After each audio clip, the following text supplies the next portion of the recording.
Okay, it was good to get the win on the road at Michigan. Very proud of our guys, players and coaches.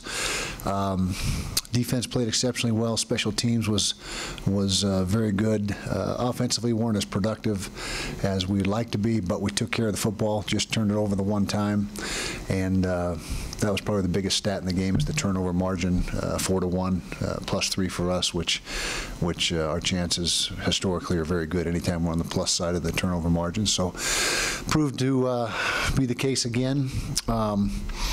Start Pac-12 play this week. Washington State coming to our place, homecoming game, and opening up for the first of 9 straight Pac-12 games with a bye mixed in there at some point, and so it's conference play from here on out. Came out of the game, pretty good shape as far as bumps and bruises. So we'll get back on the field tomorrow. We'll just lift today and condition, and we'll get back on the field tomorrow and get going for Washington State. So questions? Kyle, in what ways this year do you think your team is better equipped to compete in the Pac-12? I think we're faster. I think we're better on the perimeters, with the wide receivers, the secondary.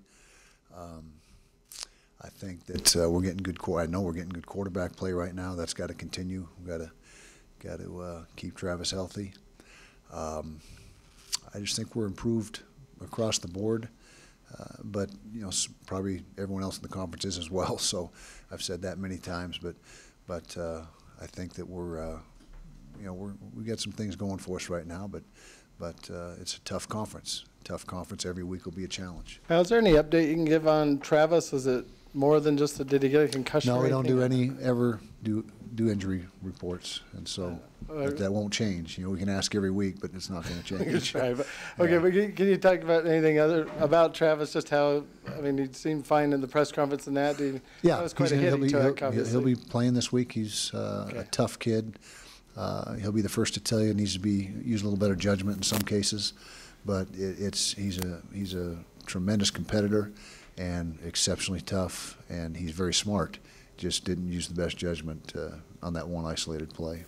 I'm sure you're happy to be 3 and all that, but is it all about Pac-12 play? And can you just talk about the importance? Obviously, this is the stage of the season, obviously, where you want to do extremely well. And yeah, well, it's not entirely about Pac-12 play. The entire schedule is important to you, but as far as conference championships and having the opportunity to vie for those, you got to do well in the conference. And so it's and it's the last couple of years, well, I guess maybe it hasn't been. Well, this year it's all compartmentalized, first 3 non-conference games followed by the entire Pac-12 schedule. But yeah, that's we're in you want to win the conference you're in, you want to do well in the conference you're in, and so to answer your question, yeah, Pac-12 play is very, very important to us. Coach, it's a tight game at halftime, and then Travis does come out, take the field. Did that inspire and fire up the entire team? It would have been completely understandable if he wasn't able to go the rest of the way with what happened, but what did that do to the team's mentality? Well, it gave us a big spark, and that's what you want to do coming out of halftime. If you got the ball, you want to score, and if you're on defense, you want to get a stop, and that sets the tone for the half. And we marched right down. That was our best drive of the game by far, is that opening drive in the second half, and they were very efficient, very productive, and it was great to have Travis engineering that drive. And then did you think Johnny Paul would have that kind of impact in his first game with the youth? That kind of impact, I can't say we were expecting that, but we know he's a good football player. We know he's a playmaker. We know he plays with a passion. But to be, I think it was the Athlon's National Player of the Week, Liz. Yeah, the Defensive Player of the Week, not only in Athlon, but in the not only in the Pac-12, but nationally. And so, it's we just are very fortunate to have him in the lineup, particularly with Jason out. And so, he's a great player, and he showed it on Saturday on a big stage. Coach, in the first couple of games, it appeared that there was a stated plan going into the game that Kendall Thompson would get some reps. Mm-hmm. Is that going to be the case any longer this season, or is it pretty much? Sure, and it was. We thought we were going to get him in the game on Saturday. It just so happened it was because Travis went down, but he's played very well and given contributed, and that'll be the plan the rest of the way. Now, there's never going to be a point where, okay, at the start of the second quarter, Kendall, you're in. That's not how we operate. But he brings enough to the table that when Dave and I feel the time is right, that he can take some reps and help move the team. And that's not to take anything away from Travis, because Travis is playing exceptionally well. It's not a case of Travis not getting it done. It's trying to utilize all our weapons. What did you see from Washington State over the weekend, given the #2 team in the country, all it can take? What did you see when you watched that game that maybe scared you a little bit? Well, we did watch that game on the plane home. We had TV sets on the plane home, so the entire airplane was pretty much glued to that game. And first of all, very prolific on offense throwing the football. They're averaging nearly 500 yards throwing the ball, which is tremendous. I don't know what the NC2A record is, but if they're able to keep that pace, they'll probably have the record. But Halliday is an exceptional quarterback. We know that. He really did some good things against us last year, and they took the Ducks right down to the wire. We just know they're prolific on offense, and this might be the best defense Coach Leach has had since he's been at Washington State. And so we know they're a very dangerous team. I know they're sitting there at 1-3 or whatever the record is, 1-3, I guess it is. But they're dangerous. They have weapons, and they're a very good football team. They just have not got off to a great start. Coach, can I ask you a couple of questions about your relationship and friendship with Mike Leach? Going first of all way back to your playing days, he had mentioned that he didn't play football. He said he wasn't good enough to play football. I guess he was on the rugby team. Yeah. But he was a big fan of the way you played, and so he went to all of the BYU home games just because he enjoyed watching the way you played. When did you? I don't think you knew each other in college. But when did you finally meet? And when did you become aware of that? And his being a fan of yours. Well, I didn't know he was a fan of mine, but I'm trying to think when the first time we met, because I can't recollect exactly when the first meeting was. But we've been friends for a lot of years now, and got a lot of respect for him and everything he's done in his career. And he's such a great guy to hang around with. I mean, the guy is just intriguing, great sense of humor. I mean, he's always got something very interesting to talk about. And so really enjoy the time I am able to spend with him, and our wives get along very well in addition.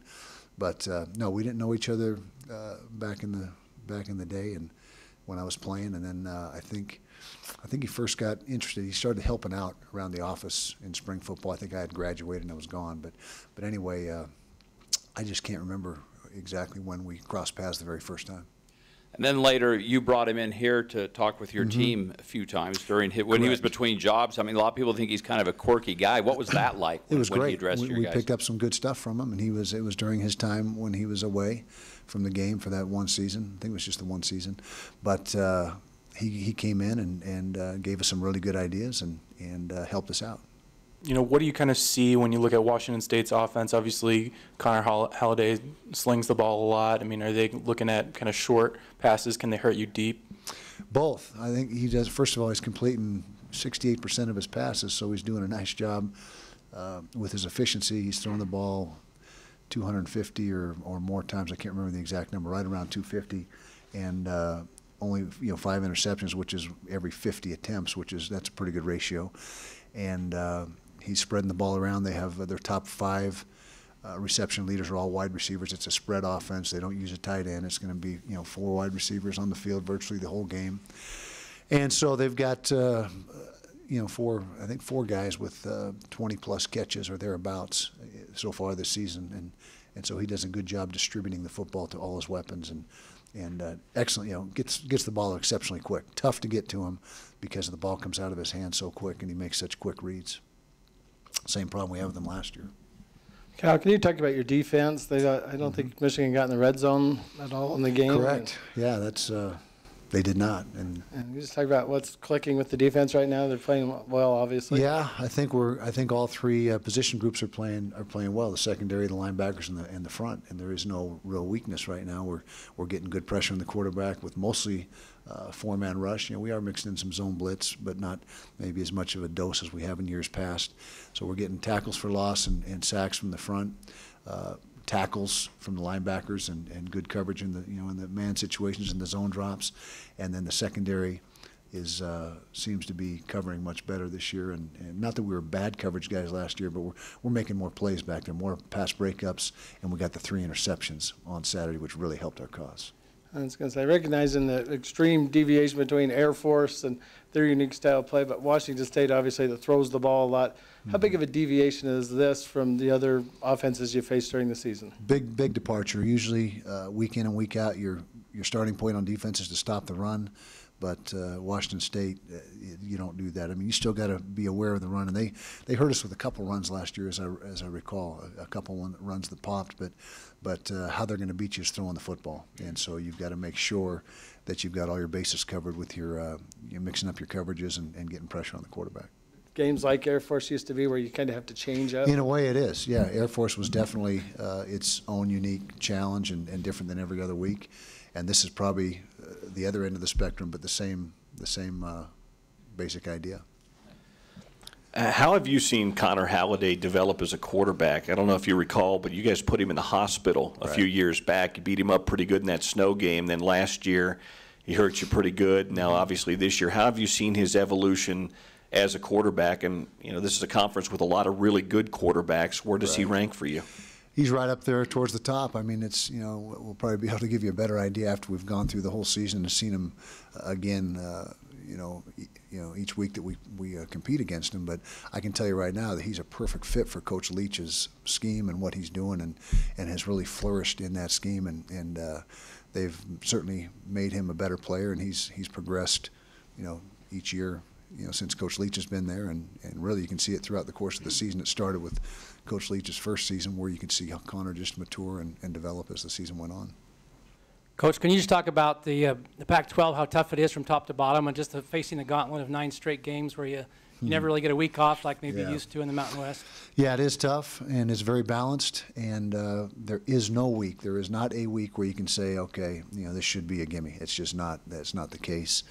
And this is our 4th season going through it, and so we're used to it. And you got to be ready to play every week. There can be no letdown in any way, shape, or form in any aspect of your team, or you're going to struggle. And so we've got to be hitting on all cylinders every single week for 9 weeks with the bye mixed in. You mentioned you're pleased with the way all 3 position groups are playing on defense. At the same time, you've got 2 new cornerbacks this year that are in their first year going up against a really high-powered passing attack. Will you talk about the way your secondary matches up against Washington State? Yeah, well, it's a tough matchup because they've got so many receivers. You can't just focus on 1 or 2 or even 3. They've got 4 or 5 guys that are very good and producing for them. And so we've got to be, we've got to have more than just the 2 outside corners. When J.T. Thomas is playing very well at the nickel, is in addition, but they really present matchup problems with their skill and their speed, and you've got to adjust personnel-wise defensively to try to equate your speed with theirs, and so that'll be a challenge for us to make sure we have enough skill on the field to match up with their skill. In the weekend's game, you had Andy Phillips go 4 for 5 field goal range, and Kalen Clay returned a punt, and Hackett even pinned them on the 2 at the end of the game. What's coming together for special teams, even though you don't have a dedicated coach who worries just about special teams? Well, the guys are working extremely hard all week in practice. We've got 2 very talented kickers, or a punter and a kicker, that have a ton of talent in Hackett and Phillips. The returner, Caden Clay, is a big-time returner, and so the starting point is always talent and players, and we have that, and the guys have all bought in. The entire football team understands the importance of special teams. Every guy in the team has bought into what we're doing in that regard, and what you see is the finished product on Saturdays. We hope it continues. It's only 3 games in, but so far we're off to a pretty good start with special teams. Kyle, as long as we've got you thinking back to your college days, could you maybe talk about your relationship with Jim McMahon over the years, and maybe comment on him being put in BYU's Hall of Fame? Yeah, congratulations to Jim. Me and him go way back, and we had a great relationship in college and spent a lot of time together. I don't want to elaborate, but it was great to see him finally get that recognition. And I guess it was the one class or whatever that was holding him back from getting that. I didn't quite get the whole story, but it's great that he is now where he should be in the Hall of Fame, and he's a great guy, great team leader. And we were captains together our senior year, and you know, he's just a guy that I've got all the respect in the world for, and loved playing with him. It was a pleasure to play with him. He's awesome. Coach, with everything that's been going on in the NFL as far as player conduct off the field, and even in college football, last week with Jameis Winston's suspension for the Clemson game, does Utah have a well-established player conduct policy with clearly defined penalties for violations, or do you just take it on a case-by-case basis? Yeah, we do. We have a policy manual that's got, you know, I guess it can't cover everything, but it's pretty extensive and lays things out and what our expectations are and what the penalty structure is, and you know, that's your starting point. And there's certain things that you have no compromise on. I believe you treat players the way they deserve to be treated. And so there may be some different approaches based on what your situation is, but there's certain things that there is no compromise or no leeway, and we have that spelled out in the policy manual as well.